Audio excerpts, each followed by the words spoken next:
Bismillahirrahmanirrahim. Assalamualaikum warahmatullahi wabarakatuh.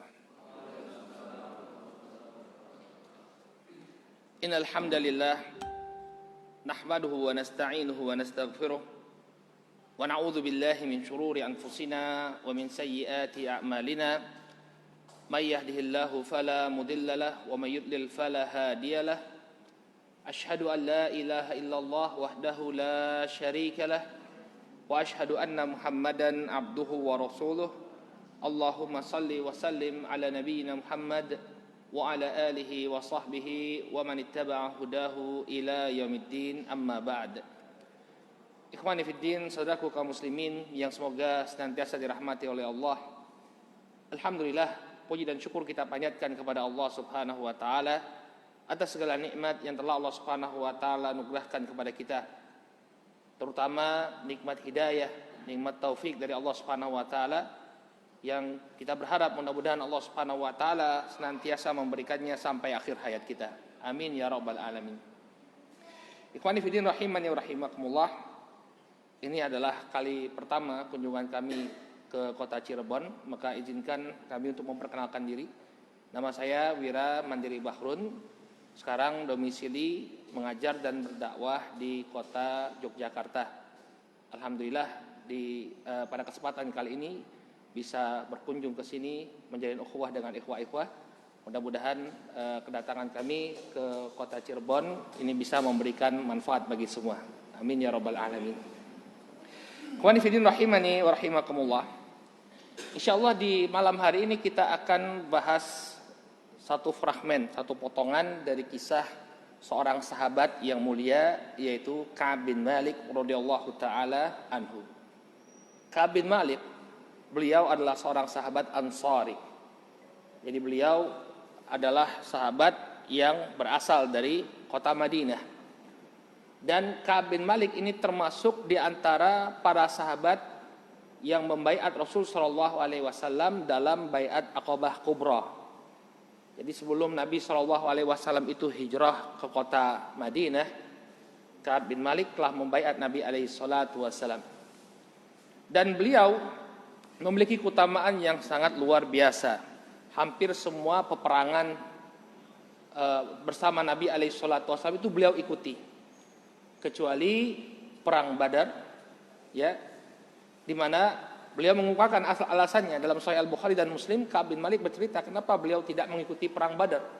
Karena ketika itu memang Nabi SAW pada awalnya tidak bertujuan untuk berperang dengan orang-orang Quraisy. Beliau hanya ingin mencegat kafilah dagang orang-orang Quraisy yang dipimpin oleh Abu Sufyan.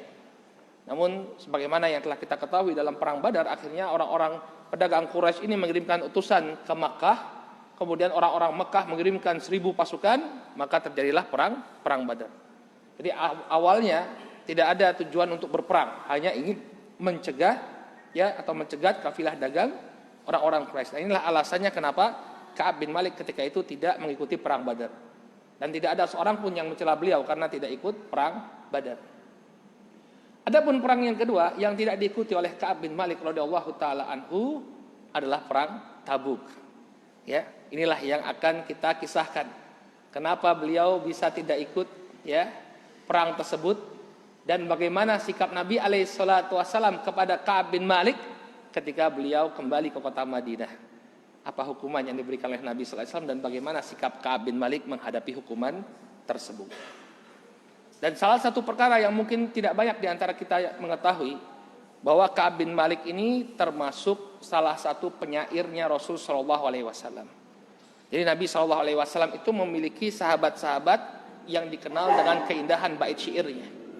Ya, dan bait syairnya yang indah-indah ini dipakai untuk apa? Membela kehormatan Nabi sallallahu alaihi wasallam, membela dakwah Nabi alaihi salatu wasallam. Disebutkan oleh Muhammad bin Sirin rahimahullah, kana syu'ara'u ashabi Rasul sallallahu alaihi wasallam Hasan bin Thabit wa Abdullah ibn Rawaha wa Ka'ab bin Malik radhiyallahu taala anhum ajma'in.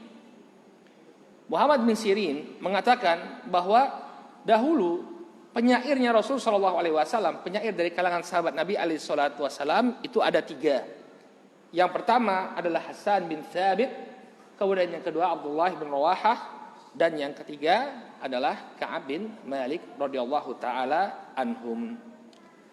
Nah, bagaimana kisah beliau? Kenapa beliau kemudian bisa tertinggal dalam perang Tabuk sebagaimana yang kita sebutkan tadi? Jadi setelah Nabi alaihi salatu wasallam selesai dari menaklukkan kota Makkah dalam peristiwa Fatu Makkah, kemudian perang Hunain, beliau melakukan serangan kepada Bani Thaqif atau mengkonter serangan yang dilakukan oleh Bani Thaqif. Nabi SAW kemudian kembali ke kota Madinah. Peristiwa ini terjadi pada tahun 9 Hijriyah, di bulan Rajab. Nah, ketika Nabi SAW kembali ke kota Madinah, terdengar kabar bahwa orang-orang Romawi, orang-orang Rum telah mengumpulkan pasukan dalam jumlah yang demikian besar. Mereka bukan hanya terdiri dari orang-orang Romawi saja, tapi juga mengumpulkan sekutu-sekutu mereka dari kalangan bangsa Arab, bersiap-siap menyerang kaum muslimin. Maka begitu Nabi SAW mendengar kabar tersebut, beliau segera mengumpulkan para sahabat, memerintahkan para sahabat untuk bersiap-siap menghadapi orang-orang Romawi. Bahkan karena jumlah pasukan yang demikian besar, beliau memotivasi para sahabat untuk ikut berinfak di jalan Allah Subhanahu wa taala. Maka para sahabat berlomba-lomba ketika itu menginfakkan harta-harta mereka. Abu Bakar As-Siddiq radhiyallahu taala anhu menyumbangkan seluruh hartanya, di jalan Allah Subhanahu wa taala ketika itu. Umar bin Khattab menyumbangkan separuh hartanya. Demikian juga Utsman bin Affan, Abdurrahman bin Auf, semua sahabat yang memiliki kemampuan untuk menyumbangkan hartanya ketika itu mereka ikut berkontribusi. Karena memang ini pasukan sangat besar. Para ulama ahli tarikh menyebutkan bahwa ketika itu Nabi SAW dan pasukannya berjumlah 30.000 personil. Jumlah yang sangat besar, karena yang akan dihadapi ketika itu adalah bangsa Romawi dan sekutu-sekutu mereka. Maka Nabi SAW mengumpulkan mereka, dan ada satu hal yang spesial tentang perang Tabuk. Biasanya Nabi SAW itu tidak mengkabarkan kepada pasukannya kemana dia akan pergi untuk menjaga kerahasiaan. Jadi menjelang mereka hanya ikut saja berjalan. Nah, menjelang peperangan baru mereka mengetahui ke arah mana mereka pergi. Tapi dalam perang Tabuk, karena yang dihadapi ini adalah orang Romawi, perlu persiapan yang besar. Nabi SAW mengkabarkan kepada mereka kemana mereka akan pergi, yaitu ke Tabuk untuk menghadapi orang-orang Romawi.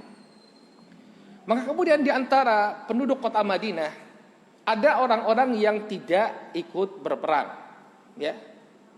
Disebutkan dalam fiqh sirah karya Syekh Al-Zaid, beliau menyebutkan bahwa ada 4 golongan yang ketika itu tidak mengikuti perang. Nabi melakukan mobilisasi, semuanya diperintahkan untuk ikut. Namun di sana ada 4 golongan yang tidak ikut perang Tabuk. Golongan yang pertama adalah orang-orang yang memang diperintahkan oleh Nabi SAW untuk tidak ikut perang. Nabi memerintahkan mereka untuk tetap berada di kota Madinah. Di antara sahabat yang termasuk golongan yang pertama ini adalah Ali bin Abi Thalib radhiyallahu taala anhu.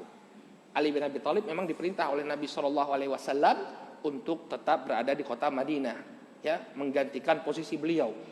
Walaupun Ali itu merasa berat ditinggal. Ini satu faedah disebutkan oleh para ulama. Kalau kita baca manaqibnya Ali bin Abi Thalib, kedudukan Ali bin Abi Thalib itu biasanya dikaitkan dengan keberanian dalam bertempur. Dalam perang, mulai dari perang Badar, beliau termasuk yang ikut mubarazah, ikut duel, melawan gembong-gembong kaum musyrikin. Kemudian juga dalam perang Khandaq, beliau yang maju untuk membunuh orang-orang yang melakukan penetrasi ke kota Madinah, yang meloncati Khandaq untuk masuk ke kota Madinah, beliau yang menghadapi. Dalam perang Khaybar, demikian juga Ali bin Abi Thalib yang dipilih oleh Rasulullah SAW untuk memimpin penaklukan benteng Khaybar. Tapi dalam perang Tabuk, beliau diperintahkan oleh Nabi SAW untuk tetap berada di kota Madinah. Kemudian Ali bin Abi Thalib pada awalnya beliau berat, namun kemudian beliau menjalankan perintah Rasulullah SAW untuk tetap berada di kota Madinah sebagai wakil Nabi alaihi salatu wassalam. Ini golongan yang pertama. Kemudian golongan yang kedua adalah para sahabat yang memiliki uzur karena lemah dan sakit. Ya, jadi mereka sebenarnya ingin ikut berperang, tapi mungkin usia mereka atau mereka mengalami sakit sehingga tidak bisa ikut berperang bersama Nabi alaihi salatu wasallam. Maka golongan yang kedua ini, ya, Nabi sallallahu alaihi wasallam mengatakan, "Inna aqwaman khalfana bil Madinah, ma salakna syi'ban wala wadiyan illa wa hum ma'ana habasahum al-uzur." Kata Rasul sallallahu alaihi wasallam tentang mereka ini, sesungguhnya ada sekelompok kaum yang tertinggal di kota Madinah, dan tidaklah kita, yakni pasukan perang Tabuk ini, melewati sebuah celah atau melewati sebuah lembah kecuali mereka bersama dengan kita. Maksudnya apa? Mereka juga mendapatkan pahala. Ketika pasukan yang dibawa oleh Rasulullah SAW ini melewati satu tempat, ya, menempuh perjalanan yang jauh, maka orang-orang yang tertinggal di kota Madinah itu juga akan mendapatkan pahala. Kenapa? Karena mereka berniat untuk ikut perang, namun apa? Habasahum al-uzur. Mereka, ya, terhalang oleh uzur yang mereka miliki.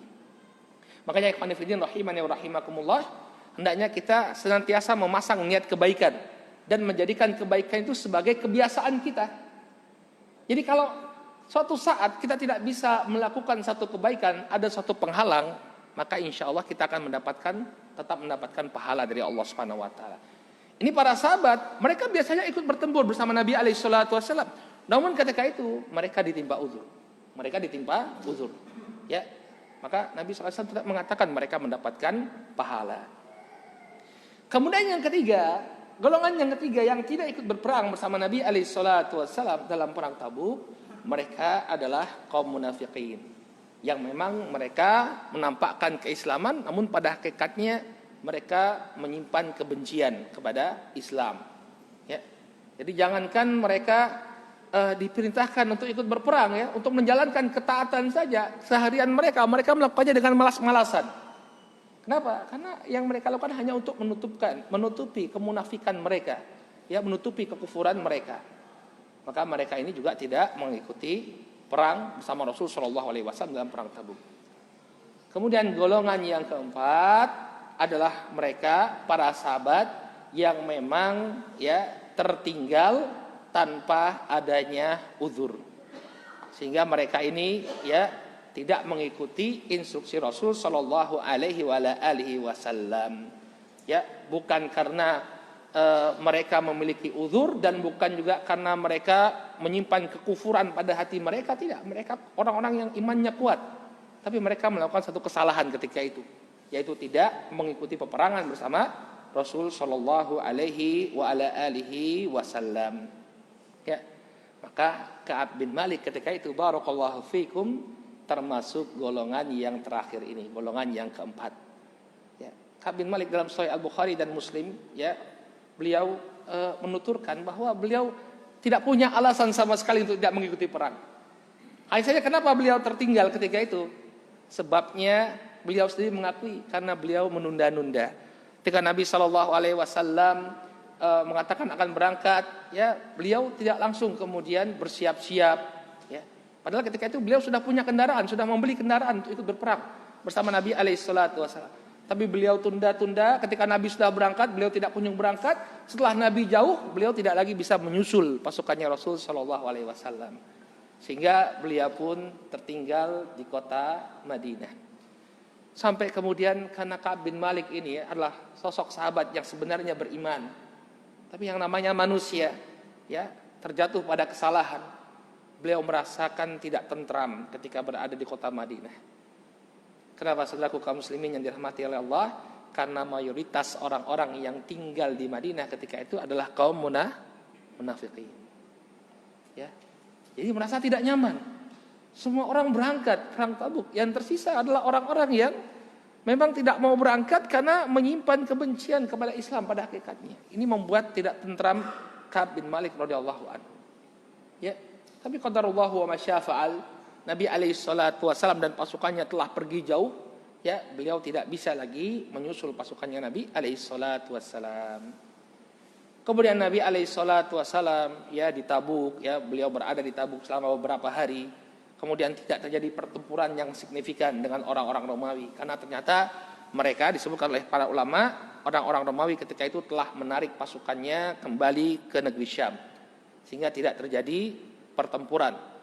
Ya, namun keberadaan Nabi alaihissalam di Tabuk ketika itu memberikan pengaruh yang sangat luar biasa. Kabilah-kabilah Arab yang ketika itu masih berada dalam kekufuran mereka kemudian membuat perjanjian damai dengan Rasul Shallallahu Alaihi Wasallam. Jadi mereka yang sebelumnya bersekutu dengan orang-orang Romawi, ketika melihat pasukan yang dibawa oleh Rasul Shallallahu Alaihi Wasallam demikian banyak, mereka pun memperlihatkan ketakutannya kepada pasukan Nabi Alaihissalam, lalu membuat perjanjian dengan Rasul Shallallahu Alaihi Wasallam. Nah, kemudian Nabi Alaihissalam pun kembali ke kota Madinah. Nah, disebutkan dalam Sahih Al-Bukhari dan Muslim bahwa kebiasaan Nabi Alaihissalam bahwa ketika beliau pulang dari safar, beliau singgah di masjid untuk melaksanakan sholat 2 rakaat sebelum beliau kembali ke rumah beliau. Maka setelah pulang dari perang Tabuk, Nabi Alaihissalam masuk ke masjid beliau, kemudian sholat 2 rakaat, lalu duduk di Masjid An-Nabawi. Lalu orang-orang mulai berdatangan kepada Nabi Alaihissalam, terutama orang-orang munafik. Ka'ab bercerita bahwa sekitar 80-an orang dari kalangan munafikin datang kepada Nabi Alaihissalam, kemudian membuat udzur, menyampaikan udzurnya kepada Nabi SAW. Tapi mereka berdusta. Pada hakikatnya mereka tidak punya udzur. Hanya saja kemunafikan mereka lah yang mencegah diri mereka untuk berangkat bersama Nabi Alaihissalam. Maka kemudian Nabi Alaihissalam beliau hanya menilai seseorang dari apa yang tampak, dari zahirnya. Karena mereka ngakunya punya uzur, ya sudah. Nabi SAW memberikan pemaafan kepada mereka dan menyerahkan urusan hati mereka kepada Allah Subhanahu wa ta'ala. Namun berbeda dengan Ka'ab bin Malik dan 2 orang sahabat juga yang kisahnya sama dengan beliau. Orang-orang yang sebenarnya mampu untuk berangkat, tidak punya uzur, tapi mereka tidak mengikuti instruksi Nabi alaihissalam. Ketika itu Ka'ab bin Malik, kemudian Hilal bin Umayyah dan Murarah Ibn Rabi'ah, ini 3 orang sahabat yang tertinggal.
keputusan dari Allah Subhanahu wa taala. Maka kemudian datanglah sekelompok orang dari Bani Salimah, datang kepada Ka'ab bin Malik. Kemudian mengatakan kepada Ka'ab bin Malik, "Wahai Ka'ab, ya, kami mengetahui bahwa engkau belum pernah melakukan dosa, ya, yang melebihi dosa ini." Artinya Ka'ab bin Malik itu dikenal sebagai sosok yang baik, ya, sosok yang saleh. Tapi beliau terjatuh pada kesalahan kali ini.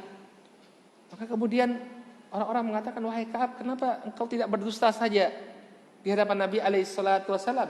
Toh nanti Nabi alaihissalam juga akan memintakan ampunan kepada dirimu."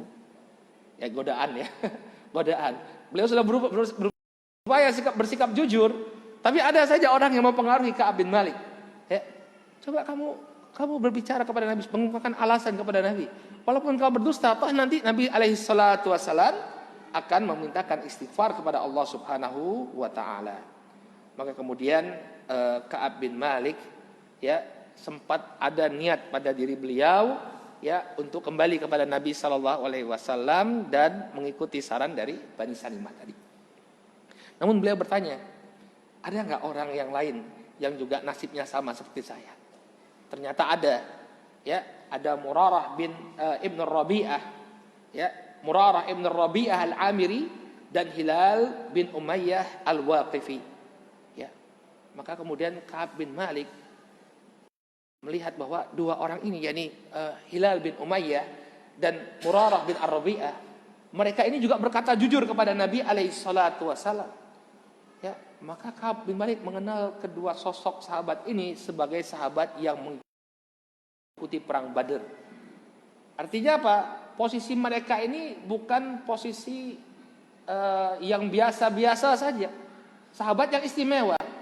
Ya, ini menginspirasi, memberikan inspirasi kepada Ka'ab bin Malik.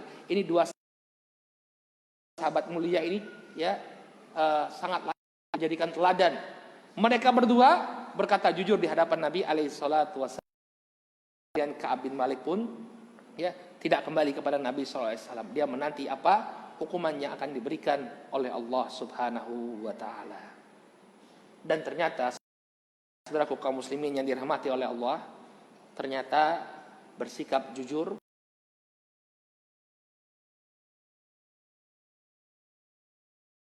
berkata jujur, ternyata, ya,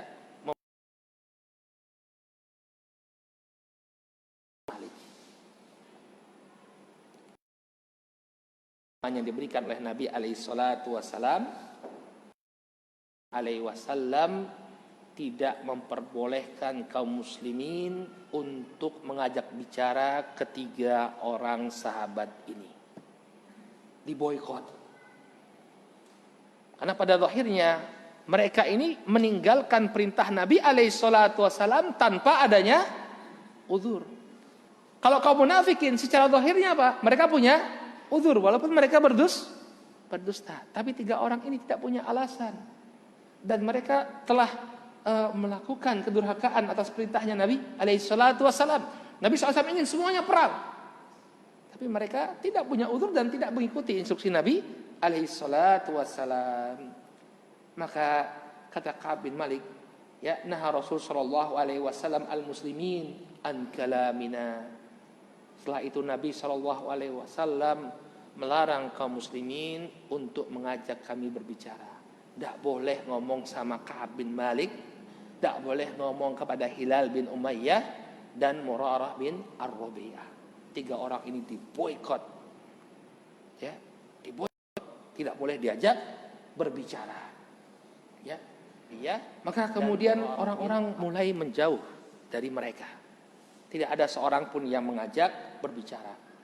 Sehingga ketika itu Ka'ab bin Malik merasakan bahwa Madinah berubah 180 derajat, tidak seperti, ya, apa yang beliau kenal. Beliau tidak kenal lagi dengan kota Madinah. Kenapa? Karena tidak ada seorang pun yang kemudian mengajak beliau berbicara. Ya. Maka kemudian terjadi hal yang sangat menyedihkan. Ternyata hukuman yang diberikan oleh Nabi Shallallahu Alaihi Wasallam. Antum coba, ya, antum datang ke musola Al-Hikmah, kemudian nggak ada seorang pun yang mengajak antum berbicara. Ya, teman-teman antum nggak ada yang mengajak berbicara. Ya, semuanya cuek. Kehadiran antum tidak ada. Nggak ada orang yang berbicara. Orang yang biasanya menyapa kita ketika dia kabarnya akhi, tiba-tiba semuanya menjauh. Bagaimana perasaan kita? Ya, kesempitan dirasakan oleh Ka'ab bin Malik. Oleh karena itu, ya, Murarah bin Rabi'ah dan Hilal bin Umayyah. Jadi dari 3 sahabat ini, Murarah bin Ar-Rabi'ah dan Hilal bin Umayyah, ini usianya sudah lanjut. Berbeda dengan Ka'ab bin Malik yang masih muda. Sehingga kedua orang ini, Hilal bin Umayyah dan Murarah bin Ar-Rabi'ah, mereka tidak sanggup dengan perlakuan seperti itu. Akhirnya apa yang mereka lakukan? Mereka berdiam diri di rumah, tidak keluar rumah, dan di rumah kerjanya menangis. Tekanan mental yang sangat luar biasa ketika itu. Resiko dari berkata jujur ya ikhwan. Ya. Jadi jangan kemudian jadi orang jujur itu kemudian tidak ada resikonya. Ada resikonya. Tapi nanti hasilnya pasti akan, ya, Allah Subhanahu wa taala akan bukakan pintu kebaikan bagi kita. Memang di awalnya kita akan merasakan kepahitan dari bersikap jujur. Tapi nanti Allah Subhanahu wa taala akan berikan jalan keluar bagi kita. Berbeda dengan kedua sahabatnya, Ka'ab bin Malik ini masih muda. Ya. Beliau tidak seperti 2 sahabat tadi yang berdiam di rumah, beliau tetap keluar. Beliau tetap ke masjid, beliau tetap berjalan, ya, di tengah-tengah kaum muslimin. Walaupun wala yukallimuni ahad, kata Ka'ab bin Malik. Walaupun tidak ada seorang pun yang mengajak berbicara, ya, beliau. Ya, tetap pede beliau berjalan di tengah-tengah kaum muslimin ketika itu. Dan kemudian ketika beliau bertemu dengan Rasul sallallahu alaihi wasallam, beliau berharap ada respon dari Nabi alaihi salatu wasallam. Ketika, ya, beliau memberikan salam kepada Nabi sallallahu alaihi wasallam karena beliau masih ke masjid, masih sholat, ya, beliau memberikan salam kepada Nabi alaihi salatu wasallam, tapi seakan-akan Nabi sallallahu alaihi wasallam tidak mendengar salam beliau. Ya. Kemudian ketika beliau mencoba mencuri pandang Nabi alaihi salatu wasallam, Nabi sallallahu alaihi wasallam tidak mengalihkan pandangannya sama sekali kepada Ka'ab bin Malik. Antum tahu bagaimana rasanya, ya, dijauhi oleh orang yang sangat kita cintai. Ya, sakit sekali. Nabi Shallallahu Alaihi Wasallam tidak mau memandang kepada Ka'ab bin Malik, karena memang ketika itu belum ada keputusan dari Allah Subhanahu Wa Taala terhadap 3 orang ini, 3 orang yang dengan jujur mengaku kepada Nabi Shallallahu Alaihi Wasallam bahwa mereka tidak punya uzur untuk tidak ikut berperang bersama Nabi Alaihi Wasallam. Sampai kemudian ternyata bukan hanya Nabi Alaihi Wasallam dan kaum muslimin yang tidak mempedulikan beliau.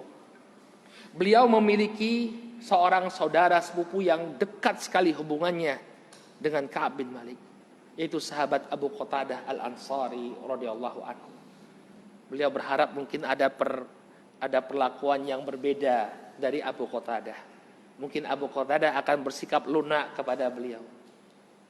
Tapi ternyata Abu Qatadah adalah seorang sahabat yang mengikuti perintah Nabi alaihi salatu wassalam. Ya, karena Nabi sallallahu alaihi wasallam memerintahkan untuk tidak mengajak berbicara Ka'ab bin Malik dan 2 orang sahabatnya, maka Abu Qatadah walaupun dia memiliki hubungan yang sangat dekat dengan Ka'ab bin Malik, dia pun tidak mengajak berbicara Ka'ab bin Malik. Sampai Ka'ab bin Malik mengatakan, "Ya Abu Qatadah, anshuduka billah, hal ta'lamanna anni uhibbullaha wa rasulah." Wahai Abu Qatadah, aku sampaikan kepadamu, demi Allah, bukankah engkau mengetahui aku adalah sosok yang sangat mencintai Allah dan Rasulnya, wahai Abu Qatadah? Kenapa kau perlakukanku seperti ini? Ka'ab bin Malik, beliau adalah sosok yang sangat mencintai Allah dan Rasulnya. Hanya saja beliau terjatuh pada kesalahan ketika ini. Apakah pantas kemudian engkau, ya, memperlakukanku seperti ini? Nah, kemudian kita bisa melihat, ya, bagaimana respon Abu Qatadah. Ya, ini sahabat beliau, bahkan sepupu beliau, orang yang sangat dekat dengan beliau. Tapi yang namanya perintah Allah dan Rasulnya berada di atas segala-galanya. Ya ikhwan, ya, ketika perasaan di hati kita bertentangan dengan apa yang dikehendaki oleh Allah dan Rasulnya, maka yang kita ikuti adalah apa yang dikehendaki oleh Allah dan Rasulnya, bukan oleh emosi kita. Kalau mau mengikuti emosi, ya, ini Ka'ab bin Malik sahabat saya, orang dekat saya. Tapi karena itu perintah dari Nabi alaihi salatu wasallam, tidak boleh untuk mengajak berbicara Ka'ab bin Malik. Maka Abu Qatadah tidak melayani beliau, bahkan kemudian hanya mengatakan sepatah kata, Allahu wa rasuluhu a'lam. Allah dan Rasulnya yang lebih mengetahui. Allah dan Rasulnya yang lebih mengetahui wahai Ka'ab bin Malik. Bisa bayangkan bagaimana perasaan Ka'ab bin Malik ketika itu terhukum. Maka kemudian apa yang terjadi pada Ka'ab bin Malik? Fafadat ainaya. Maka kedua mataku meneteskan air mata ketika mendengar ucapan Abu Qatadah. Allah dan Rasulnya yang lebih paham tentang kondisimu. Padahal beliau adalah orang yang sangat mencintai Allah dan Rasulnya. Hanya saja beliau melakukan suatu kesalahan. Dan ketika itu ujian yang menimpa Ka'ab bin Malik ikhwani fiddin rahimani wa rahimakumullah belum berhenti. Ya, ketika beliau berada dalam keadaan diboikot, tidak ada seorang pun yang mengajak beliau berbicara. Sempit sekali bumi ini dirasakan oleh beliau. Tiba-tiba datang seorang pedagang dari negeri Syam. Kemudian dia pun mencari informasi mana Ka'ab bin Malik. Ternyata barakallahu fikum, pedagang ini adalah mata-mata dari Ghassan. Berita bahwa Ka'ab bin Malik ini diboikot oleh Rasul sallallahu alaihi wasallam dan para sahabat sampai di kalangan musuh. Bani Ghassan ini adalah orang-orang Arab yang beragama Nasrani. Mereka tinggal di dekat perbatasan Romawi di negeri Syam. Dan mereka adalah sekutu bagi orang-orang Romawi. Ternyata kabar bahwa Ka'ab bin Malik ini diboikot oleh Rasulullah SAW dan para sahabat sampai di tengah-tengah mereka. Apa yang mereka lakukan? Maka ternyata ada surat dari Raja Ghassan. Ya. Dan ketika itu Ka'ab bin Malik, beliau seorang penyair, beliau bisa membaca tulisan. Maka ternyata dalam tulisan itu tertulis, amma ba'du fa innahu qad balagana anna sahibaka qad jafak. Amma ba'd, sungguh telah sampai kabar kepada kami bahwa sahabat-sahabatmu telah mengasingkan dirimu. Walam yaj'alakallahu bidari hawanin wala madyatin. Tapi sungguh Allah Subhanahu wa taala tidak akan menjadikanmu dalam keadaan yang sempit secara terus-menerus. Falhaq bina nuwasik, maka bergabunglah bersama kami, kami pasti akan memberikan pertolongan kepadamu. Ternyata orang-orang musuh-musuh kaum muslimin ketika itu mereka menunggu-nunggu kesempatan bagaimana merekrut pengikutnya Rasul sallallahu alaihi wasallam untuk bergabung bersama mereka. Nah, ini saatnya ketika Ka'ab bin Malik terisolir, mereka menawarkan tawaran kepada Ka'ab bin Malik untuk bergabung bersama mereka. Maka apa yang dilakukan oleh Ka'ab bin Malik ketika beliau membaca surat tersebut? Wa hadhi aidan minal bala. Lagi-lagi ini ujian untuk saya.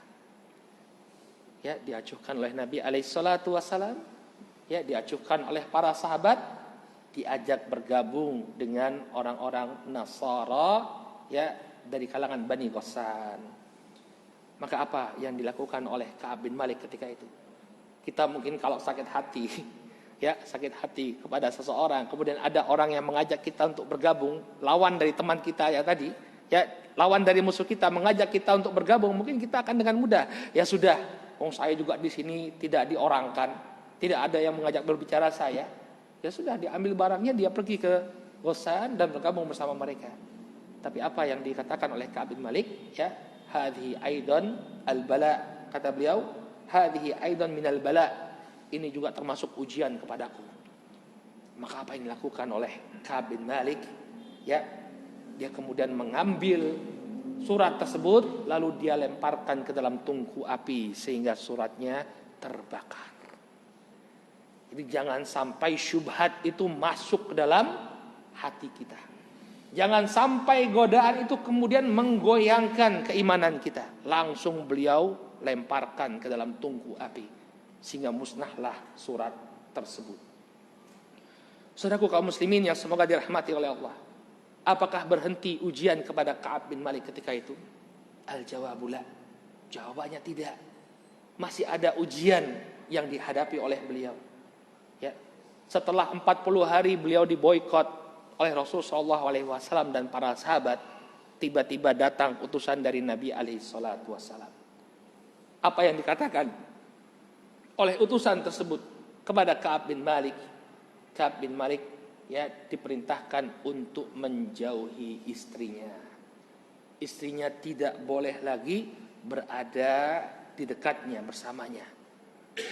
Maka kemudian apa yang ditanyakan oleh Ka'ab bin Malik? Apakah aku harus menceraikannya? Jadi beliau meminta kejelasan. Ya, bagaimana instruksi Rasulullah SAW ini sebenarnya? Apa yang diinginkan oleh beliau? Ya, apakah aku harus menceraikannya? Maka kata utusan tersebut tidak. Hanya saja dia tidak boleh lagi mendekatimu. Maka kemudian Ka'ab bin Malik mengatakan kepada istri beliau, ya, ilhaqi bi ahlik faquni indahum hatta yaqdiyallahu fi hadzal amr. Wahai istriku, kembalilah kepada keluargamu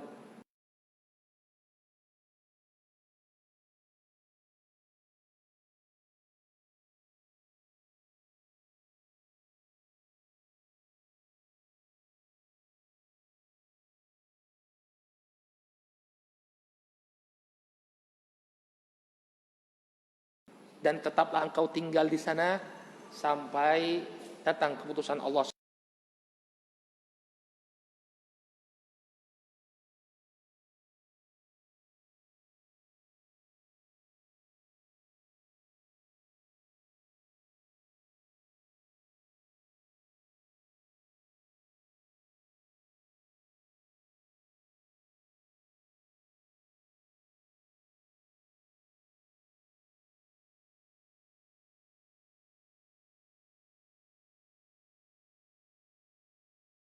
Kemudian Ka'ab bin Malik mengatakan kepada istri beliau, ya, ilhaqi bi ahlik faquni indahum hatta yaqdiyallahu fi hadzal amr. Wahai istriku, kembalilah kepada keluargamu dan tetaplah engkau tinggal di sana sampai datang keputusan Allah. Istri Hilal bin Umayyah, wahai Rasulullah, ya, keadaan Umayyah itu sangat lemah. Sejak dia diboikot, keadaannya sangat lemah, gak kepikiran sama sekali ke sana, kata istrinya Hilal bin Umayyah. Jangan khawatir, ya, keadaannya sangat menyedihkan pada diri Hilal bin Umayyah, diboikot seperti itu, ya. Jangan khawatir, dia gak akan kepikiran untuk ke sana.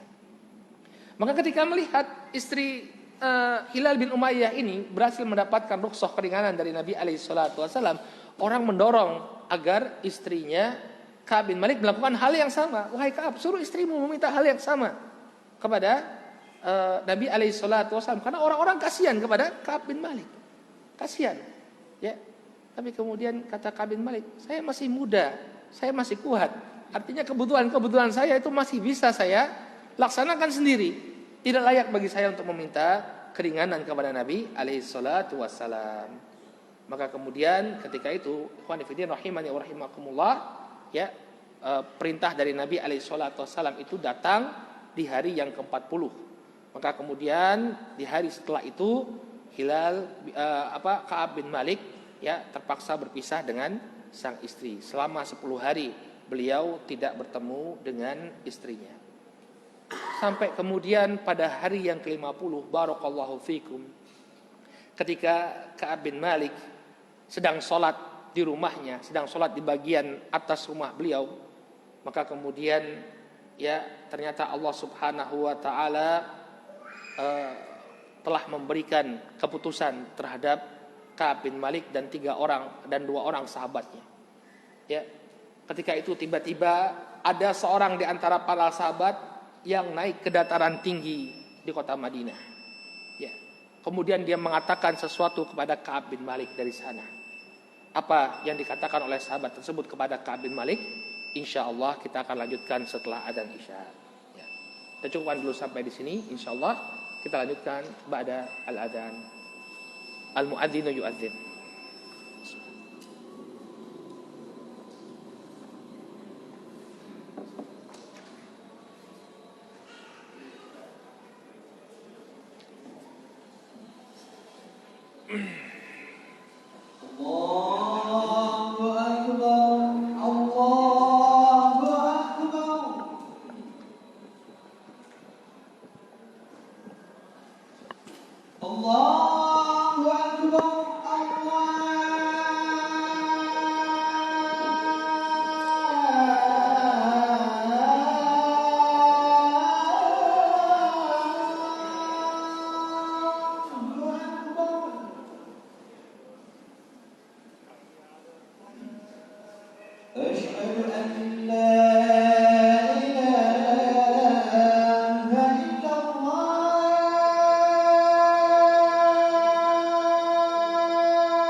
Bismillahirrahmanirrahim. Alhamdulillah wassalatu wassalamu ala Rasulillah wa ala alihi wa sahbihi wa man ittaba'a hudahu ila yaumiddin, amma ba'd.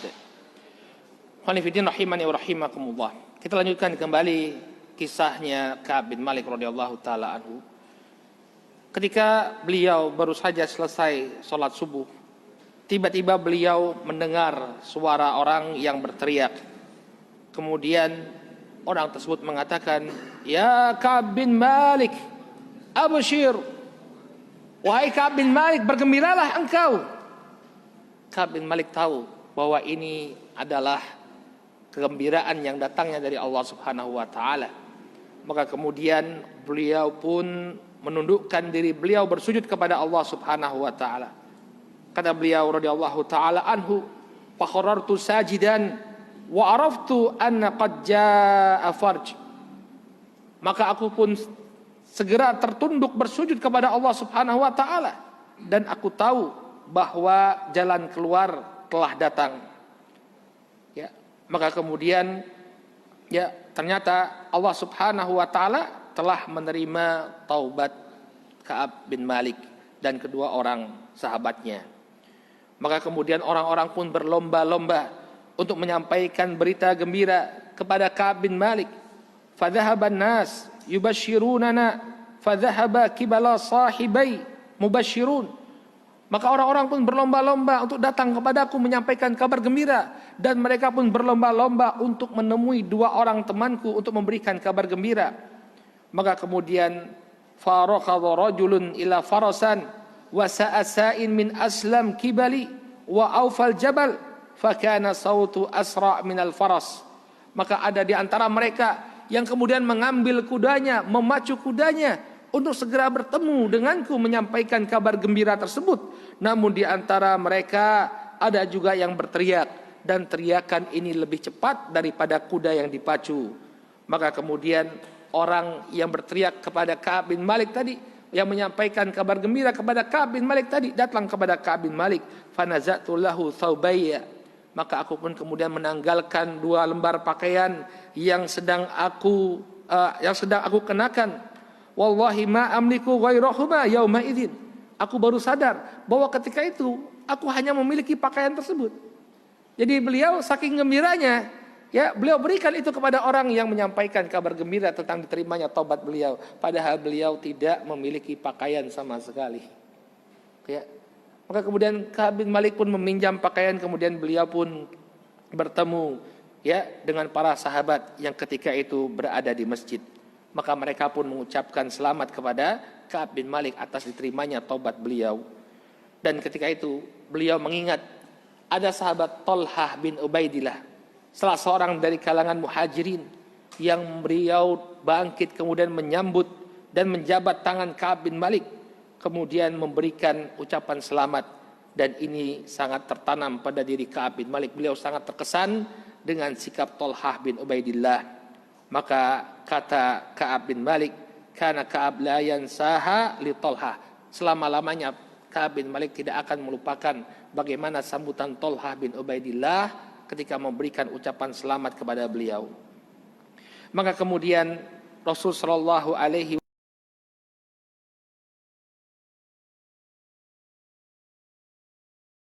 wasallam mengatakan, abshir bi khairi yaumin marra alaika mundu waladatka ummuk. Wahai Ka'ab, bergembiralah engkau dengan kebaikan yang kau temui yang terbaik bagi dirimu sejak engkau dilahirkan oleh ibumu. Jadi ketika Allah Subhanahu wa taala menerima taubat kita, ada kepastian Allah Subhanahu wa taala menerima taubat kita, maka itu tentunya merupakan satu kebaikan yang tidak bisa dibandingkan dengan kebaikan apapun. Kita telah bertaubat kepada Allah, tapi siapa yang memastikan? Siapa yang bisa memastikan taubat kita diterima oleh Allah Subhanahu wa taala? Ini Ka'ab bin Malik, datang kabar dari Allah Subhanahu wa taala bahwa Allah Subhanahu wa taala menerima taubatnya. Kemudian Ka'ab bin Malik mengatakan, amin Allah min indik. Apakah ini dari Allah atau darimu, wahai Rasul sallallahu alaihi wasallam? Maka kata Nabi alaihi salatu wasallam, la bal min indillah.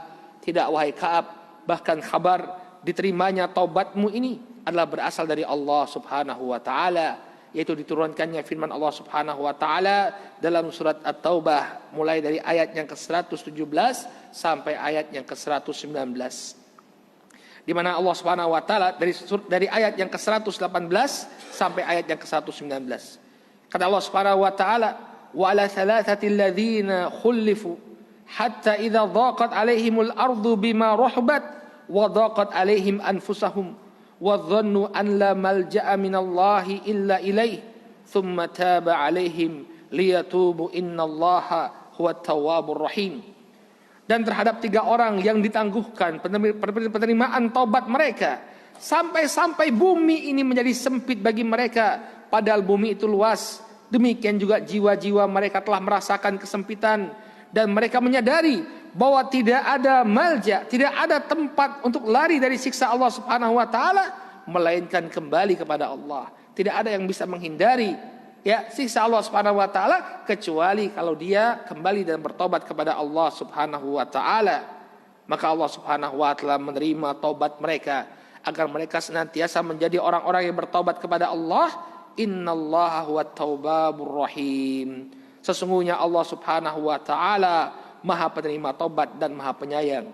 Kemudian kata Allah Subhanahu wa taala, ya ayyuhalladzina amanu taqullaha wa kunu ma'as shadiqin. Wahai orang-orang yang beriman, bertakwalah kalian kepada Allah dan hendaknya kalian bersama dengan orang-orang yang jujur. Bersamalah orang-orang yang jujur.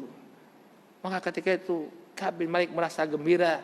Kemudian dia mengatakan kepada Rasul sallallahu alaihi wasallam, beliau mengatakan, ya Rasulullah, inna min taubati an khali'a min mali shadaqatan ila Allah wa ila rasulih.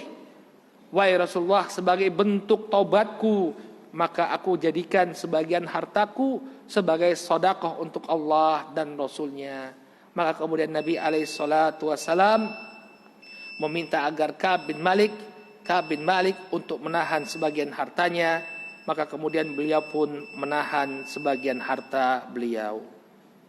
Inilah saudaraku kaum muslimin yang dirahmati oleh Allah Subhanahu wa taala, kisah dari taubatnya Ka'ab bin Malik radhiyallahu taala anhu. Banyak sekali pelajaran yang sesungguhnya bisa kita dapatkan dari kisah ini. Namun di antara faedah-faedah yang mungkin bisa kita dapatkan, yang pertama, bahwasanya boleh menceritakan suatu kekurangan pada diri kita yang terjadi di masa lampau dengan tujuan agar orang mengambil pelajaran. Jadi memang hukum asalnya aib itu harus disembunyikan. Namun ketika ada pelajaran, ada hikmah yang bisa diambil oleh saudara-saudara kita, tidak mengapa bagi kita untuk menceritakan kekurangan tersebut. Ini Ka'ab bin Malik menceritakan apa yang beliau lakukan, apa dosa yang beliau lakukan, dan bagaimana Allah Subhanahu wa taala kemudian menerima taubat beliau. Kemudian faedah yang kedua, barakallahu fikum. Ya, kisah ini memberikan pelajaran kepada kita bahwa hendaknya seseorang itu tidak menunda-nunda kebaikan. Ka'ab bin Malik, kenapa beliau sampai tertinggal dari Rasul sallallahu alaihi wasallam? Karena beliau menunda-nunda, nanti saja. Sampai ketika Nabi alaihissalam telah jauh meninggalkan kota Madinah, beliau tidak bisa lagi menyusul pasukannya Nabi alaihissalam. Fastabiqul khairat, maka hendaknya kita berlomba-lomba, bersegera dalam melakukan kebaikan yang bisa kita lakukan. Kemudian di antara faedah yang bisa kita dapatkan dari kisah ini, bahwa kejujuran itu pasti akan berakhir dengan kebaikan. Berakhir dengan kebaikan, walau mungkin awalnya berat, walau mungkin awalnya pahit, tapi apa akhirnya? Kebaikan. Ya. Sebaliknya kedustaan akan berakhir dengan dosa dan keburukan. Ini perlu kita yakini. Barakallahu fikum. Ada pepatah yang tersebar di tengah-tengah masyarakat, ya. Kalau jujur itu ajur. Artinya kalau seseorang itu jujur, pasti dia akan mendapatkan kesialan. Ya, ini mendorong orang untuk berkata tidak jujur. Jauh berbeda dengan apa yang disampaikan oleh Nabi kita Muhammad sallallahu alaihi wasallam. Beliau mengatakan, innas sidqa yahdi ilal bir wa innal birra yahdi ilal jannah. Sesungguhnya kejujuran itu akan membawa kepada kebaikan, dan kebaikan akan menggiring kita kepada surga. Yakinlah dengan apa yang disampaikan oleh Nabi alaihi salatu wasallam. Wa innal kadhiba yahdi ilal fujur wa innal fujura yahdi ilan nar. Dan sebaliknya kedustaan pasti akan membawa seseorang pada perbuatan dosa, membawa seseorang pada keburukan, dan dosa ini akan menggiringnya kepada neraka. Maka dalam kondisi apapun yakinlah kita bahwa kejujuran pasti akan membawa keberkahan bagi kita. Kemudian di antara faedah yang bisa kita dapatkan ya dari kisahnya Ka'ab bin Malik ini, bahwa para sahabat memiliki keutamaan yang sangat luar biasa. Abu Qatadah secara emosional beliau memiliki hubungan yang sangat kuat dengan Ka'ab bin Malik radhiyallahu taala anhu. Tapi ketika beliau telah mendapatkan instruksi dari Nabi alaihissalatu wassalam untuk tidak mengajak berbicara Ka'ab bin Malik, maka dia lebih mengagungkan perintah Allah dan Rasulnya daripada kecondongan dirinya. Beliau sayang kepada Ka'ab bin Malik, tapi perintah Allah dan Rasulnya lebih berhak untuk ditaati. Kemudian mungkin di antara faedah yang bisa kita dapatkan, faedah yang cukup penting, bahwa tidak ada jalan keluar dari kemurkaan Allah Subhanahu wa taala melainkan dengan tobat, istighfar dan memperbanyak amalan kebaikan. Seseorang jangan kemudian dia merasa dia bisa keluar dari kemurkaan Allah Subhanahu wa taala tanpa dia kemudian kembali kepada Allah Subhanahu wa taala. Lihat bagaimana Ka'ab bin Malik, dia tetap dengan kejujurannya bertobat dengan sungguh-sungguh kepada Allah Subhanahu wa taala, maka kemudian Allah Subhanahu wa taala pun menerima taubat beliau, bahkan mengabadikan kisah beliau di dalam Al-Qur'an. Inilah mungkin ikhwani fiddin rahimani wa rahimakumullah apa yang bisa kita sampaikan berkenaan dengan kisahnya sahabat yang mulia Ka'ab bin Malik radhiyallahu taala anhu. Pada hakikatnya masih banyak sekali faedah-faedah yang bisa kita dapatkan dari kisah beliau, namun mungkin kita cukupkan dengan beberapa faedah yang telah kita sampaikan. Mudah-mudahan bermanfaat. Tetaplah kita berpegang teguh dengan kejujuran kita dalam kondisi apapun, dalam keadaan apapun, dan yakinlah bahwa kejujuran ini akan membawa kebaikan kepada kita di dunia dan akhirat. Mudah-mudahan apa yang disampaikan ini bermanfaat. Subhanakallahumma wa bihamdika asyhadu an la ilaha illa anta astaghfiruka wa atubu ilaik. Assalamualaikum warahmatullahi wabarakatuh.